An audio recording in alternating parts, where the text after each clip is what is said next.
Tanggal sa pwesto ang commander ng Station 8 ng Manila Police District at police inspector ng V-MAPA Police Community Precinct dahil hindi ito nakaresponde agad sa nakawan sa Santa Mesa, Maynila sa loob ng 2 minuto. Ang dahilan, kulang daw sila sa tauhan. May news to go si Salima Refran. Matapos mapasok, pinaghahalungkat ng 8 armadong lalaki ang mga gamit sa bahay na ito sa barangay 587A sa Santa Mesa, Maynila. Wala raw nagawa ang mga nasa bahay dahil tinutukan sila ng baril at iginapos ng electric cord. Yung pagbaba ko, di pa ako nakababa ng hagdan. Yung dalawa, may sumalubong na. Yung isa nga, may hawak na 45, stainless. Tapos yung isa, napansin ko 38, medyo makintab ng konti din. Parang 38, no? Yung tingin ko dahil revolver siya, revolver. Yung isa 45. And pinakyat na ako. Narinig ko na kasi na may hindi so medyo di na rin na-surprise pero nung nakita ko yung baril na parang oops, baril. Hindi na pwedeng lumaban pa.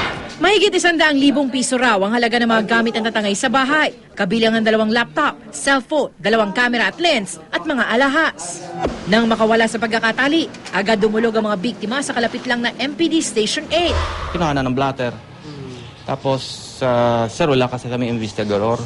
Investigador namin sa headquarters may dinala sa tinanong yung isang kasama, women's desk. Yata.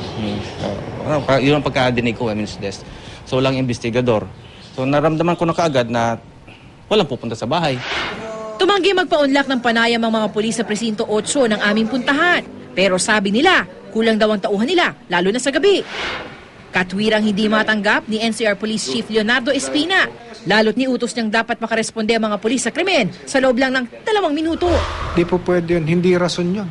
Ang dami nilang tao dyan. Dapat nandyan lang sa vicinity. At dapat siya nang rumiresponde. Kaya agad niyang inalis sa pwesto ang commander ng Station 8 na si Police Superintendent Fromencio Bernal III. Dawit din si Police Inspector Edgardo Orongan ng V-MAPA Police Community Precinct. Ayan, paimbestigahan natin. At tulad nga ng gusto ng ating Regional Director, within 2 minutes, kailangan makaresponde ang ating mga kapulisan. At yan medyo mabigat na allegation niya. Sinisikap pa ng GMA News na makuha ang panig din na Superintendent Bernal at Inspector Orongan. Salima Refran, GMA News.